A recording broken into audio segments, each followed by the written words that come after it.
¿Qué tal, amigos? Aquí estamos una vez más por la gracia de Dios para continuar con nuestra serie de discusiones y de evidencias de que la Biblia no es un libro más. La Biblia es la auténtica palabra inspirada de Dios, el Dios Altísimo. Hemos pasado por una serie de comprobaciones de que la Biblia es asombrosa e incomparable a cualquier otro libro sobre la faz de la tierra y afirmaciones claras, lógicas, de que tiene que ser la palabra del Dios vivo y verdadero. Pero en el día de hoy vamos a avanzar a un cuarto argumento, y es el argumento de que la solidez y la exactitud y la veracidad de las enseñanzas de la Biblia confirman que es más que un mero libro escrito por hombres o una colección de libros escrita por hombres. Es la palabra de Dios. Repito, el punto es, o el argumento es este: la solidez, la exactitud y la veracidad de sus enseñanzas. Pero vamos a comenzar destacando en este programa, en primer lugar, que la Biblia es exacta y veraz en historia. Tal vez usted no le dé mucha importancia, pero es de vital importancia. Repito, la Biblia es exacta y veraz en historia. Mi querido oyente, la Biblia menciona reyes, por ejemplo, los faraones de Egipto, por ejemplo, reyes de Judá, reyes de Israel, reyes de Babilonia, reyes de Persia. Registra el nombre de reyes o césares romanos y además los nombres de procónsules, tetrarcas, etc. Y la Biblia lo hace de una manera exacta.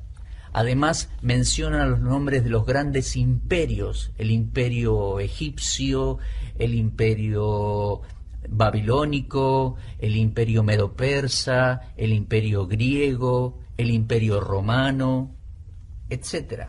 Qué interesante es todo esto. Civilizaciones y costumbres orientales, porque el Antiguo Testamento fue escrito en el mundo oriental, pero también aspectos y costumbres de las civilizaciones grecorromanas, el mundo del Nuevo Testamento, temas y aspectos y detalles que pueden ser estudiados y comprobados. Además, la Biblia menciona fechas. En un momento vamos a estar mostrando algunos ejemplos, querido oyente. Todo lo que se ha podido comprobar, escuche esto, por arqueología o por historiadores contemporáneos o por otras referencias, demuestra que la Biblia es un registro exacto y veraz. Sí, es exacta y veraz, o sea, honesta, verdadera en sus registros históricos. El afamado escritor Dave Hunt dice: los antiguos escritos sagrados, hinduistas o budistas, por ejemplo, existen en muchas versiones y ofrecen muchas filosofías contradictorias y aún registros controvertidos de supuestos eventos pasados, los cuales en realidad nunca sucedieron. Pero le voy a seguir leyendo un poquito más. Dice: caracteres y aventuras en las escrituras clásicas hinduistas, tales como el Bhagavad Gita o Ramayana, son pura ficción. En marcado contraste, la Biblia se refiere a personas reales, lugares reales, naciones y eventos que pueden ser investigados y verificados. Y usted se preguntará, ¿pero es eso importante? Por supuesto, estimado oyente. Porque la Biblia no es un libro de filosofías, ideas humanistas, o metáforas, mitologías o leyendas que usted puede tomar o dejar o interpretar como quiere o sin ningún valor histórico. No, la Biblia es exacta y veraz en historia. Y es más, es sumamente importante por el hecho de que usted y yo también vivimos en un ámbito geográfico e histórico real. Usted es una persona real, yo soy una persona real, y vivimos en un contexto, en un ámbito geográfico real e histórico real. Bueno, al presente vivimos el presente, pero un día, mi amigo, usted y yo seremos historia. Y lo importante es basar nuestras creencias y nuestra confianza en el presente y para el futuro de nuestras vidas en hechos verídicos, no en ficciones, leyendas o mitologías. He ahí la importancia. Mi amigo, confiar en la Biblia no es una fe ciega. Confiar en la Biblia es sumamente importante porque se basa en hechos históricos reales. Y eso es lo que necesitamos. Se basa en personas reales y en eventos reales, en lugares geográficos y eventos que pueden ser investigados y verificados. Eso es algo muy importante. Quiero leerles algo que tengo en mis manos. Es la dedicatoria a Robert Dick Wilson que el escritor Josh McDowell hace en uno de sus libros. Dice: a Robert Dick Wilson, el hombre que llegó a dominar 45 idiomas y dialectos. Es digno de escuchar. Le voy a leer algunas porciones de esta dedicatoria que hacen a la vida de aquel hombre investigador del Antiguo Testamento, de la historia y los idiomas y el trasfondo del Antiguo Testamento. Dice en su dedicatoria el escritor: la historia del doctor Robert Dick Wilson es un testimonio extraordinario de lo digna de confianza que es la Biblia. La erudición de Wilson, todavía no superada en muchos sentidos, le dio al mundo una evidencia irrefutable de que el Antiguo Testamento es un documento preciso y digno de confianza. Más adelante dice: cuando era seminarista, Wilson leía el Nuevo Testamento en 9 idiomas diferentes, incluso una traducción hebrea que él había memorizado sílaba por sílaba. Wilson también aprendió de memoria extensas porciones del Antiguo Testamento en su original hebreo. Y aunque parezca increíble, Robert Dick Wilson llegó a dominar 45 idiomas y dialectos. El doctor John Walvoord, rector del Seminario Teológico de Dallas, dijo que el doctor Wilson fue probablemente la mayor autoridad en los idiomas antiguos del Medio Oriente. Y sigue más adelante la dedicatoria diciendo: el doctor Wilson cumplió con su propósito y su propio desafío. Durante 46 años se dedicó a la gran tarea de estudiar el Antiguo Testamento, investigando con cuidado las evidencias de que era históricamente digno de confianza. Apoyado en sus credenciales, estaba en una posición mejor para hablar como experto que ninguna otra persona. Los resultados de sus investigaciones los llevaron a la firme convicción, escuche esto, estimado oyente, la firme convicción de que en el Antiguo Testamento tenemos un relato histórico verdadero de la historia del pueblo israelita. Como profesor en Princeton, el doctor Wilson ganó fama internacional de ser erudito y defensor de la fe cristiana histórica. El interés principal de este profesor en su enseñanza fue dar a sus estudiantes, escuche esto, una fe tan inteligente en las escrituras del Antiguo Testamento que nunca dudaran de ellas en toda su vida. Trató de demostrarles que hay bases lógicas para creer en la historia del Antiguo Testamento. Esto es algo maravilloso, estimado oyente, de suma importancia. Acerca de este hombre también escribió otro gran escritor, Dave Hunt, y de él dice: entre volúmenes de evidencias escritas, y siempre hablando de la Biblia y hablando de la veracidad histórica y hablando del Antiguo Testamento, dice así: entre volúmenes de evidencias escritas por el profesor Wilson, podemos citar aquí una breve referencia a la exactitud del texto del Antiguo Testamento. Escuche, por favor. Dice: hay 29 reyes antiguos cuyos nombres son mencionados no solo en la Biblia, sino también en monumentos de aquellos tiempos antiguos. En estos 29 reyes, en estos 29 nombres, hay 195 consonantes en estos nombres propios, de los cuales solo 2 o 3 pueden cuestionarse de ser exactas comparadas con los monumentos. Estamos hablando de menos del 1%, amigo. En duda, no en error ya declarado, sino en duda, menos del 1%. Si comparamos esto a otros escritos descubiertos, constatamos que el grado de exactitud del Antiguo Testamento es sencillamente asombroso. ¿Y qué del Nuevo Testamento, amigo? Pero usted vaya reflexionando, por favor, porque tal vez por ahí le dijeron y usted creía que la Biblia es un libro de leyendas, un libro cargado de errores y de contradicciones. Déjeme decirle que los que dicen eso lo dicen en ignorancia, o si no en rebeldía, y no hay base para decir semejantes cosas. Antes bien podemos declarar que la Biblia es veraz y exacta en historia. ¿Pero qué del Nuevo Testamento? Bueno, tenemos algunos datos. Obviamente nuestro tiempo no da para mucho más. Por ejemplo, el Evangelio de Lucas menciona nombres de reyes y nombres de sacerdotes. En Lucas capítulo 1 y versículo 5, él dice así: hubo en los días de Herodes, rey de Judea, un sacerdote llamado Zacarías de la clase de Abías. Su mujer era de las hijas de Aarón y se llamaba Elisabet. ¿Ve?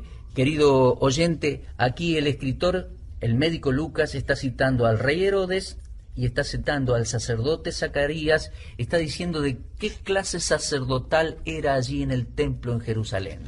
Los sacerdotes estaban divididos por clases y por turnos en el templo, y todos esos eran registros históricos. Interesante.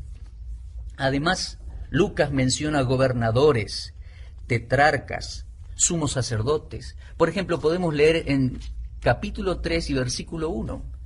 Allí, abriendo las Escrituras, capítulo 3 de Lucas y versículo 1, dice: en el año 15 del imperio de Tiberio César, siendo gobernador de Judea Poncio Pilato, y Herodes tetrarca de Galilea, y su hermano Felipe tetrarca de Iturea y de la provincia de Traconite, y Lisanias tetrarca de Abilinia, y siendo sumos sacerdotes Anás y Caifás, allí en el templo en Jerusalén, vino palabra de Dios a Juan el Bautista, hijo de Zacarías, en el desierto. ¿Se da cuenta la cantidad de datos que pone allí Lucas? Y son confiables, se pueden investigar y se pueden comprobar. Él está poniendo la fecha de reyes, está poniendo los nombres de reyes, sacerdotes, etc. Dice que era el año 15 del imperio de Tiberio César. Y luego coloca nombres de tetrarcas, sacerdotes, etcétera, etcétera. Cita a Pilatos, precisamente lo estaba leyendo aquí. Cuando estuve en Jerusalén, nos mostraron una piedra allí en Cesarea del Mar que menciona la inscripción de Pilato. Por siglos, los eruditos, entre comillas, pensaron que Pilato era una historieta, que su persona no era histórica, porque no había nada escrito en ningún lado que lo comprobara. Pero ahora ahí se muestra en Cesarea que ahí han encontrado una roca, una inscripción allí donde se menciona el nombre de Pilato, comprobando la veracidad de las escrituras bíblicas.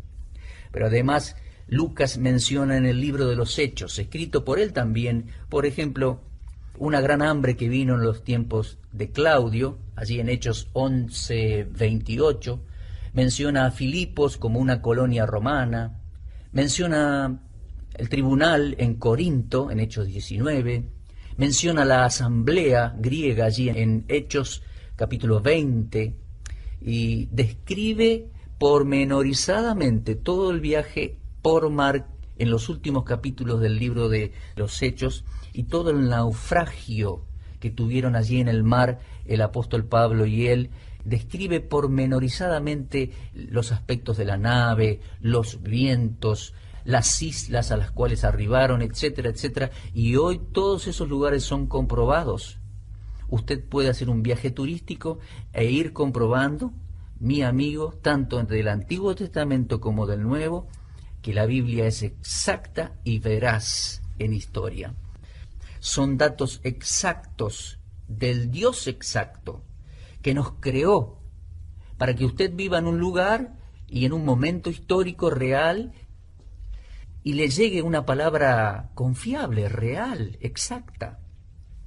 El Dios que nos creó y que también entregó a Jesucristo para ser Cordero por nuestros pecados, muriendo en el lugar geográfico exacto, en el tiempo exacto, el día señalado, la hora indicada. ¿Sabía eso? Es algo maravilloso. Por favor, estimado oyente, no defraude su alma desoyendo al Dios de toda exactitud que le ama y le amó hasta el fin. Y espera su retorno, es decir, que usted venga a Él y considere las virtudes de su palabra escrita. Sí, mi amigo, porque estamos acumulando sobrada evidencia de que la Biblia no es un libro más, es la auténtica y exacta palabra del Dios vivo y verdadero. Reflexione. Vamos a avanzar hacia el hecho de que la Biblia es exacta y veraz en geografía. Y usted en principio podrá decir, pero ¿qué relevancia tiene eso para mi vida? ¿Qué importancia espiritual? Muchísima, para su vida y para mi vida. Porque la Biblia no es un libro de cuentos o un libro de mitologías o de imaginaciones humanas que suceden en ámbitos imaginados. No, todo lo que la Biblia está escrito ha sucedido en un ámbito geográfico real. Todo lo que la profecía bíblica anuncia sucederá en un ámbito geográfico real, verdadero.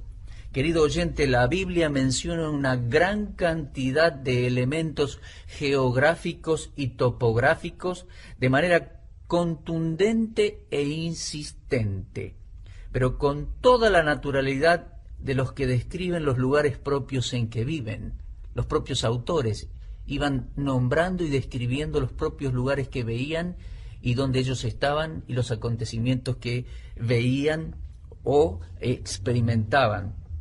Por ejemplo, la Biblia menciona montes, ríos, mares, valles, desiertos, aún cuevas, ciudades, poblados, murallas, nombres de árboles, cultivos, productos, etcétera, etcétera.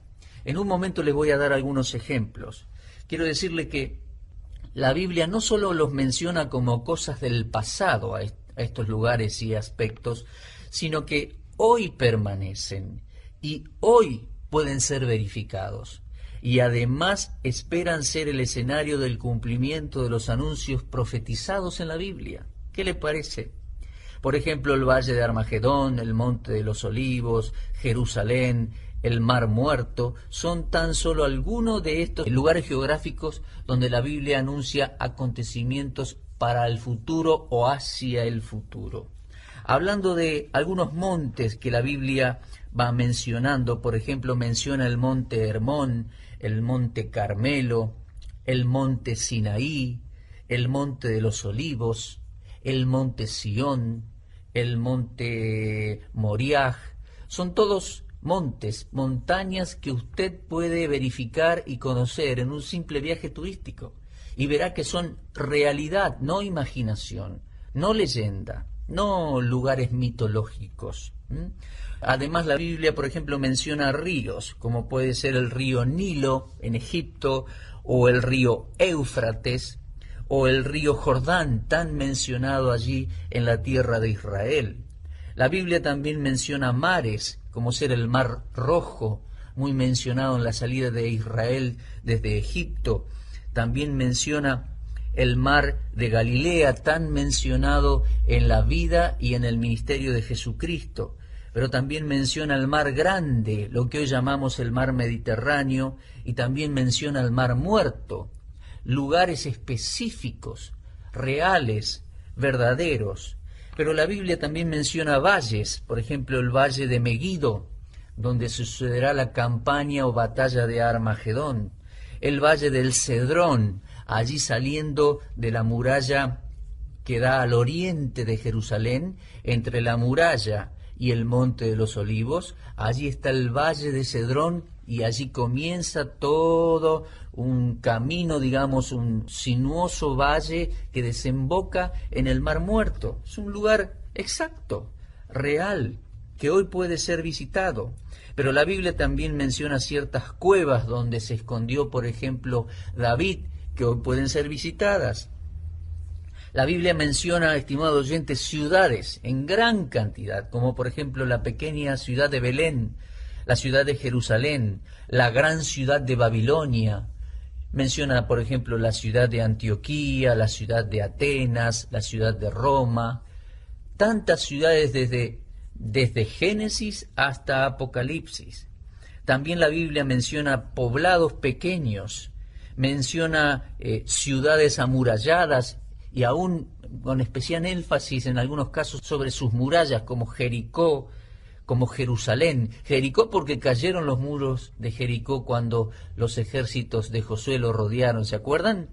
Jerusalén porque sus muros fueron derribados por los ejércitos de Nabucodonosor y reconstruidos por Nehemías, y en otras ocasiones vueltos a derribar y vueltos a reconstruir en parte, o los muros de Babilonia, etcétera, etcétera.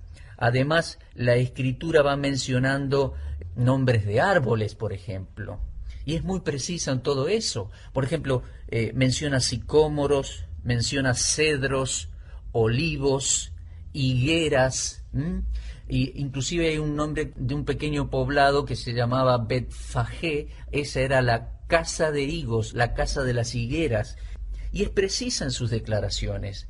Menciona también, por ejemplo, cultivos, diversos cereales, uvas, aún flores, y menciona diferentes productos propios de aquellos lugares. Querido oyente, la Biblia no solo menciona cosas del pasado, como recién le decía. Hoy estos elementos y aspectos geográficos permanecen, pueden ser visitados, pueden ser comprobados y son el escenario del cumplimiento de lo que la Biblia anuncia como eventos futuros. Es algo sumamente importante. ¿Sabe una cosa? En Lucas capítulo 1, y ahí estamos abriendo las Escrituras, en Lucas capítulo 1, dice el médico Lucas que no había sido testigo presencial de estos hechos que él va a escribir en lo que nosotros llamamos el Evangelio de Lucas. Dice que él se informó detenida y detalladamente de los acontecimientos antes de escribir. Podemos decir así, la mayoría de los escritores escribieron como testigos presenciales de los hechos, estando en los lugares donde narraban o describían eventos. Pero aquí es interesante observar y leer en el prólogo del Evangelio de Lucas, eso es capítulo 1, desde versículo 1 al 4, y ver y constatar que él, como escritor, se informó detenidamente de lo que después iba a escribir con precisión. Dice Lucas capítulo 1, puesto que ya muchos han tratado de poner en orden la historia de las cosas que entre nosotros han sido ciertísimas, tal como nos lo enseñaron los que desde el principio lo vieron con sus propios ojos y fueron ministros de la palabra, me ha parecido también a mí, después de haber investigado con diligencia todas las cosas desde su origen, escribírtelas por orden, oh excelentísimo Teófilo, para que conozcas bien la verdad de las cosas en las cuales has sido instruido. Saben, este prólogo tiene vital importancia, estimado oyente. El médico Lucas, que fue un prolijo historiador, se informó detenida y detalladamente de todo lo que luego iba a escribir e iba a quedar para nosotros como el Evangelio de Lucas.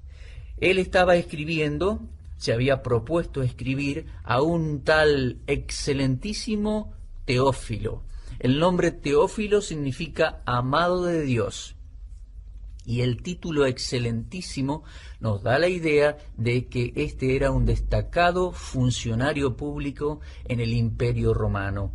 A este hombre que había creído en las verdades básicas del cristianismo, el médico Lucas le dirige y le dedica este libro. Pero para llegar a escribir este libro tan fundamental para nuestra fe, atestigua antes de que se había informado detenida y diligentemente en todos los datos.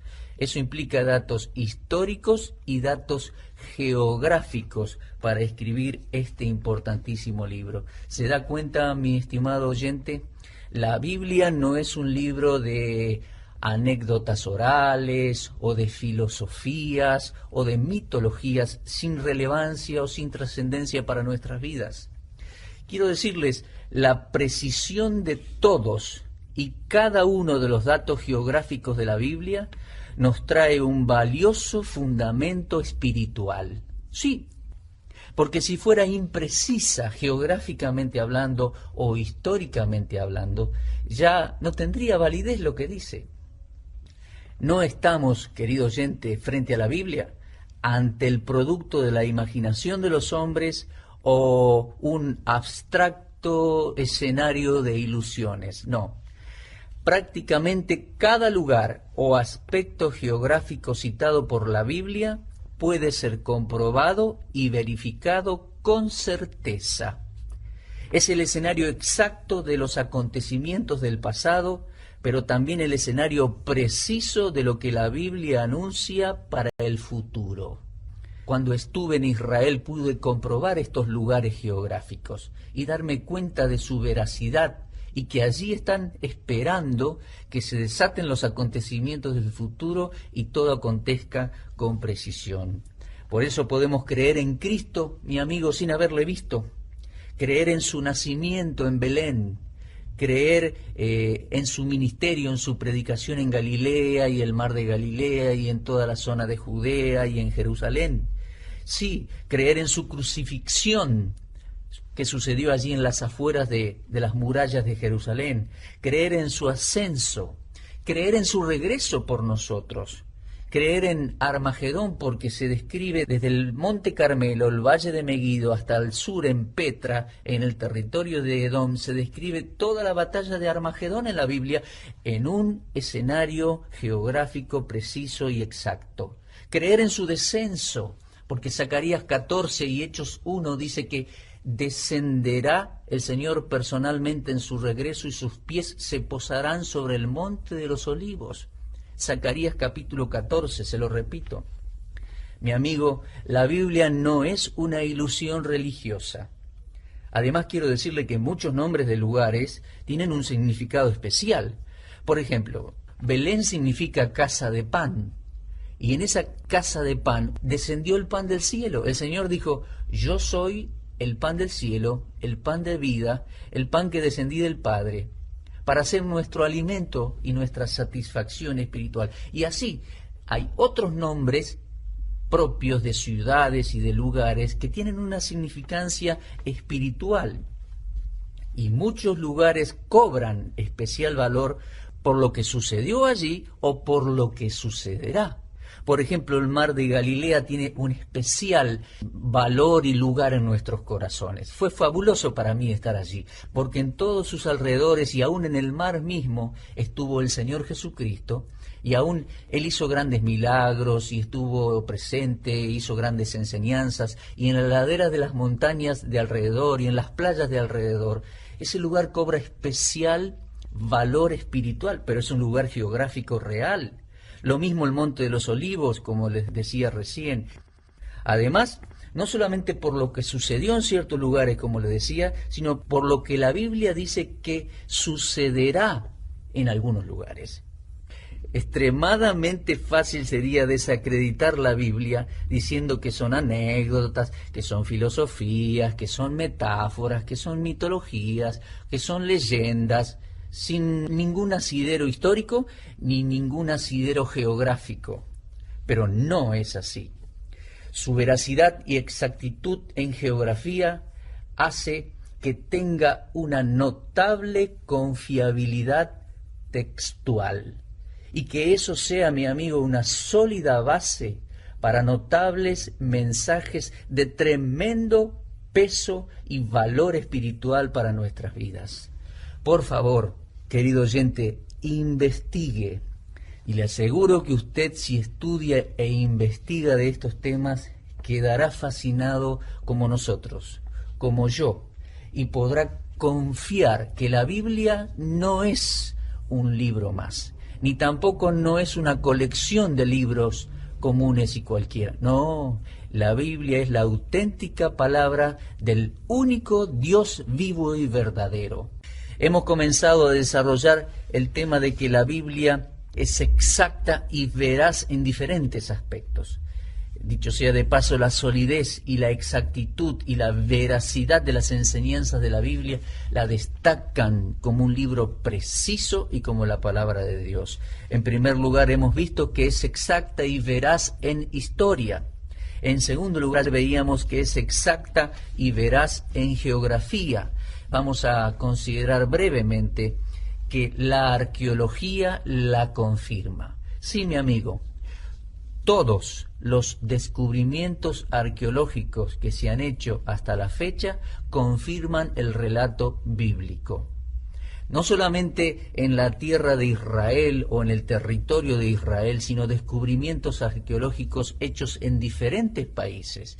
Egipto, la antigua Babilonia, o sea, Irak, en Siria, pero también en Grecia, porque la Biblia cita a Atenas, cita a Corinto, o en Turquía, donde la Biblia cita las 7 iglesias de Asia Menor, a las cuales el Señor escribió 7 cartas en Apocalipsis, o aún Roma mismo, y a través de todo Israel, desde el norte, desde allá, desde Galilea, Cesarea de Filipo, el Monte Carmelo, y bajando por el río Jordán, y llegando allí a Belén y a Jerusalén.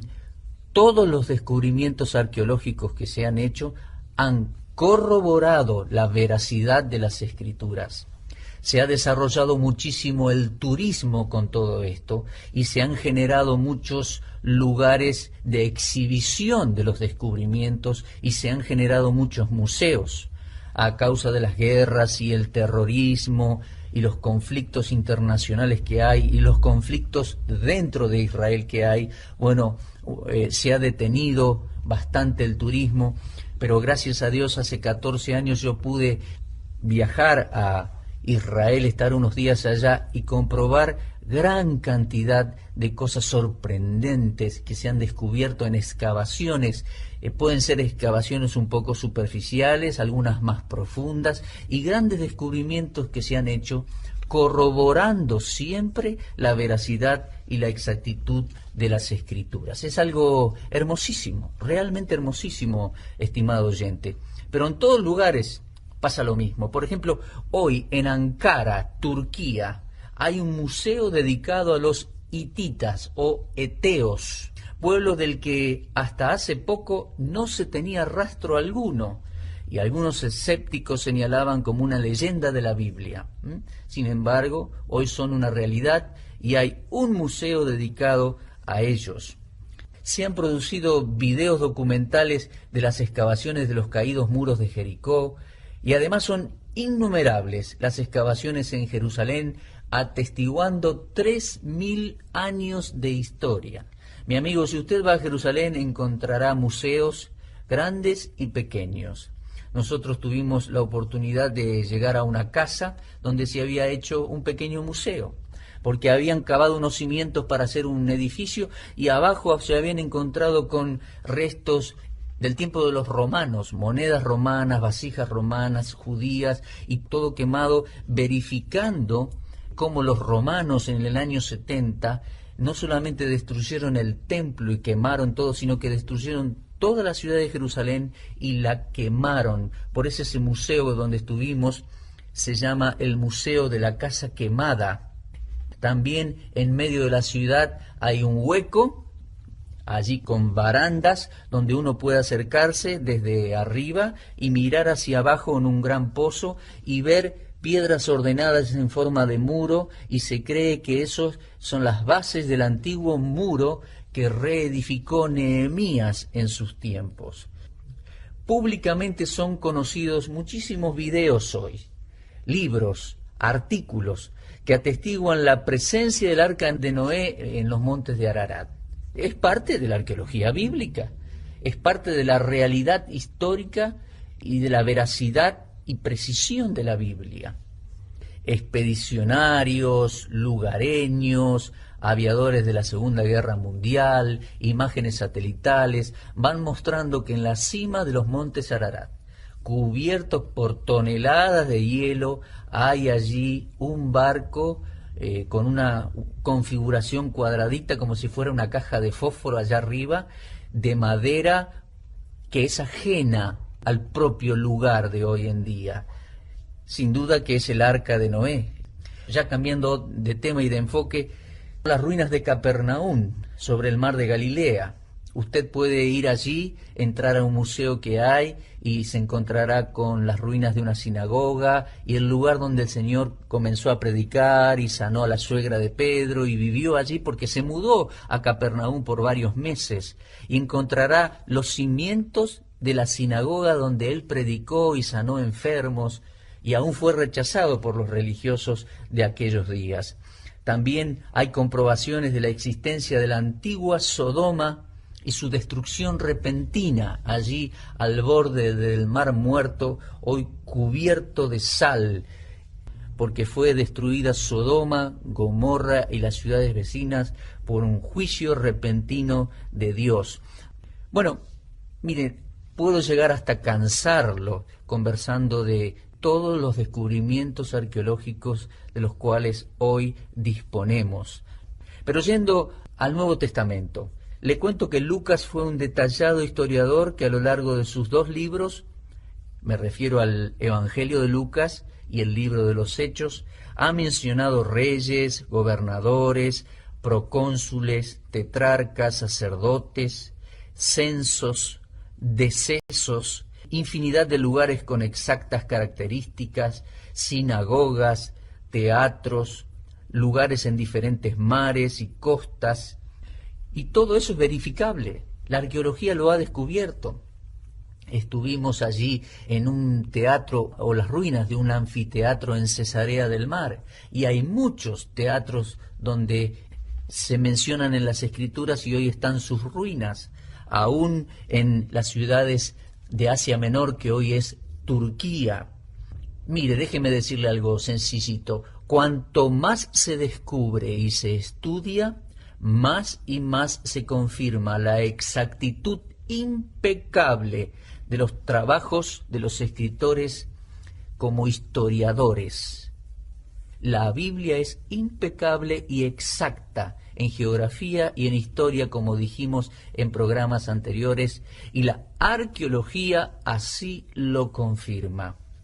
Voluminosas enciclopedias, numerosos documentales en videos, cada vez mayor cantidad de museos, comprobaciones que se pueden efectuar en simples viajes turísticos, atestiguan sin lugar a dudas la veracidad y la exactitud de las escrituras judeo-cristianas. Querido amigo, ¿no le parece extremadamente interesante? Le voy a leer algo abriendo las Escrituras en el libro de Lucas, capítulo 19. El Señor iba entrando en Jerusalén montado sobre ese asnito, sobre ese pollino, y el pueblo iba diciendo, Lucas 19:38, el pueblo iba diciendo, bendito el Rey que viene en el nombre del Señor, paz en el cielo y gloria en las alturas. Entonces algunos de los fariseos de entre la multitud le dijeron, Maestro, reprende a tus discípulos. Y él respondiendo les dijo, os digo que si estos callaran, las piedras clamarían. Querido oyente, llegó el tiempo en que aquellos han callado, porque todos ya no están, han muerto, y ya no hay más algarabía en Jerusalén. Pero es hoy el día en que las piedras hablan. ¿Cómo? Sí, las piedras hablan, porque por hallazgos arqueológicos, por excavaciones, como le decía, superficiales o a mediana profundidad o excavaciones más profundas, las piedras están hablando y atestiguando de la veracidad de las Escrituras. Es algo exacto, comprobado y comprobable. Y allí estaban en la entrada de Jerusalén aquellos que le alababan y aquellos que le rechazaban. Hoy ya no están, pero hoy es el tiempo en que las rocas y los hallazgos arqueológicos están testificando de él. Déjeme preguntarle, ¿hoy usted le alaba, le recibe como el Mesías que ha llegado en su justo momento al justo lugar, o en su carácter de escéptico e incrédulo le rechaza, le resiste? Mi amigo, examine las evidencias. Ya no hay niños cantando alabanzas allí, pero las piedras claman. La arqueología confirma la exactitud de la Biblia. ¿Sabe una cosa? Proféticamente hablando, el Señor Jesucristo entró en Jerusalén en el lugar indicado y fue crucificado el día indicado que mataban a los corderos en el día de la Pascua. Fue crucificado el día señalado, a la hora indicada, en el lugar marcado por Dios y anunciado por los profetas. Y todos esos lugares hoy son verificables y comprobables. Querido amigo, no deseche tremenda evidencia. La arqueología la confirma y es un mensaje para usted. ¿Recibirá usted esta realidad? ¿Recibirá usted la persona de Cristo o le resistirá con indiferencia, incredulidad, escepticismo? Mire que es el tiempo en que las piedras claman, la arqueología atestigua de la exactitud de las Escrituras.